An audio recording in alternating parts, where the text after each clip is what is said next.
Na terça-feira foram apreendidos mais de 100 fuzis. Mas esse não foi o resultado de uma operação abrangente, exaustiva, que tenha coberto a totalidade do território sob controle do Comando Vermelho. Não, ela não extirpou o crime organizado da cidade do Rio de Janeiro, nem mesmo do Complexo do Alemão. Foi, nesse contexto, uma operação pontual, ainda que seus números sejam tão impressionantes. Imagine-se, portanto, o que ainda há de armamento na mão do crime organizado no Brasil.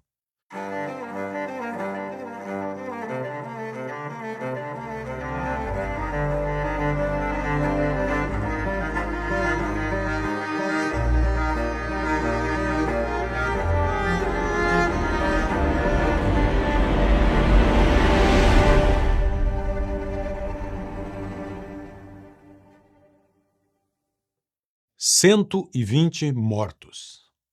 Não por um desastre natural, não por um naufrágio ou pela queda de um avião. 120 mortos porque se lançaram em batalha contra as forças policiais empenhadas em cumprir a ordem judicial de prender cerca de 100 pessoas no Rio de Janeiro.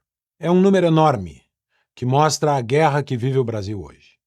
A terça-feira foi sim um dia de guerra, que nos obriga à reflexão sobre ao menos 4 pontos. São reflexões que devemos às famílias dos policiais mortos na operação que perderam a vida na defesa da lei. O primeiro ponto é constatar a que ponto chegamos.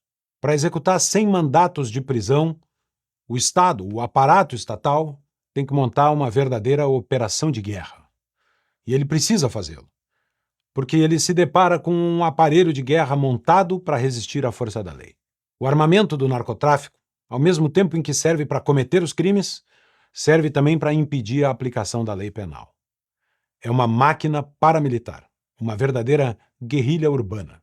A Polícia Civil do Rio de Janeiro descobriu que o Comando Vermelho movimentou mais de 5 milhões de reais em armamentos em apenas 30 dias.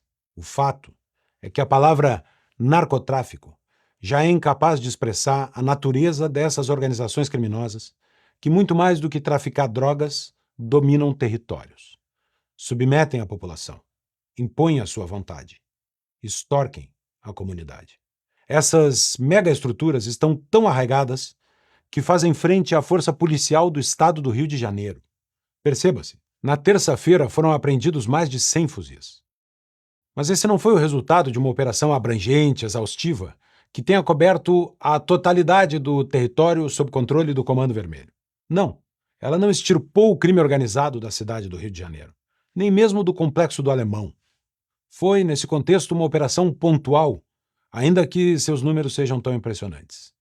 Imagine-se, portanto, o que ainda há de armamento na mão do crime organizado no Brasil.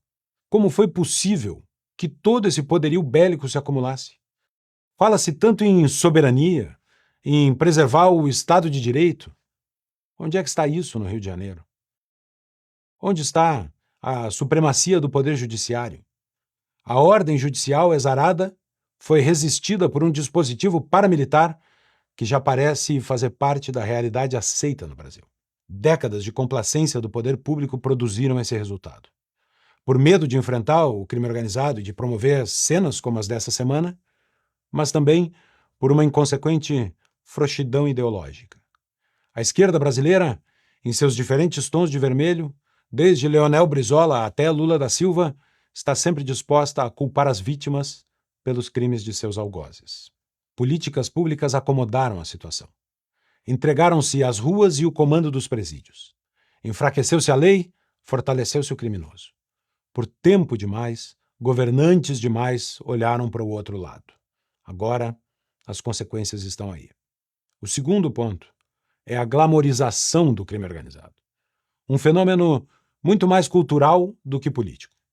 A estética do crime foi se tornando cada vez mais aceita e dominante em boa parte da nossa cultura. O jovem é bombardeado com imagens de pseudomodelos que têm tatuagens no rosto, usam roupas vulgares, cantam funks recheados de expressões sexuais e muitas vezes levam o fuzil a tiracolo. É a estética de Oruan. O Brasil é o país em que Oruan é famoso. As pessoas seguem e consomem Oruan. Há uma doença cultural estabelecida no Brasil de normalização e elevação do mundo do crime que, pela força da cultura, alicia mais jovens do que o apelo direto do traficante na boca de fumo. Apelo cultural que é tão ou mais eficiente do que a pressão do narcotráfico, porque tem método.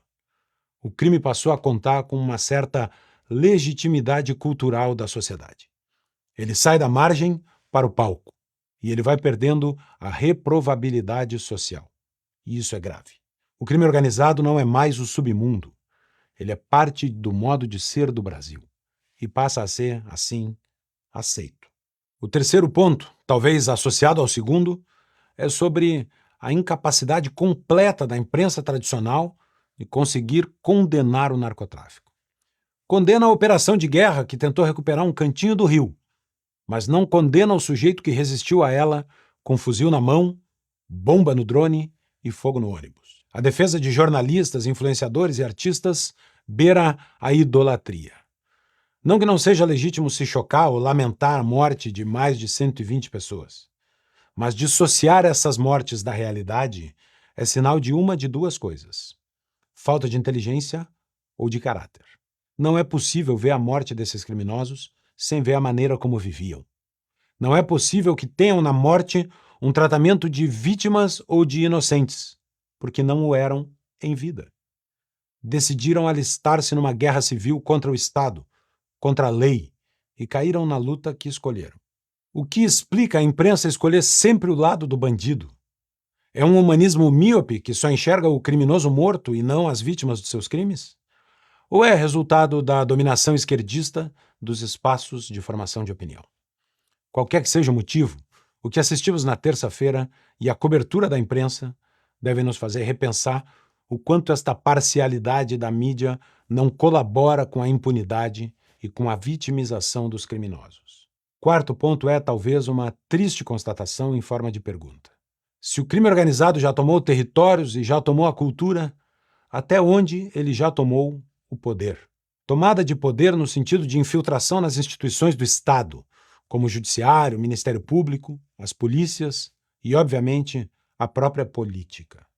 É difícil imaginar que, com tanta força e tanto dinheiro, as facções não exerçam já um vasto controle sobre muitos agentes públicos, seja pelo aliciamento ideológico, seja pela corrupção direta. Não se trata de individualizar, apontando o dedo para esse ou aquele político que apoia o crime por aliança política ou amor ideológico, ou para aquele outro que é regado por recursos das organizações criminosas. Trata-se de pensar e investigar até onde o crime já corroeu as estruturas legais do Brasil, apoderando-se daquele mesmo Estado que deveria, ao fazer valer a lei, contrapor-se ao crime organizado. No momento em que vemos o tamanho do poderio bélico dessas facções, é hora de olharmos para o Brasil e tentarmos esclarecer qual o tamanho do poder político e institucional que essas organizações já amealharam. De todas essas reflexões, nascem duas perguntas que são as que mais importam. O Brasil ainda consegue vencer o narcotráfico? E se consegue, ele quer?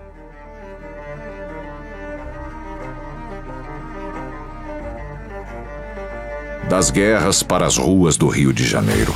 Parece um vídeo de guerra de algum país do Oriente Médio, mas é a cidade do Rio de Janeiro. Não estamos falando de uma ficção. Tem lugares no Rio de Janeiro que, se você que é paulista, se você que é argentino, se você vier pra cá e errar o caminho, você pode morrer.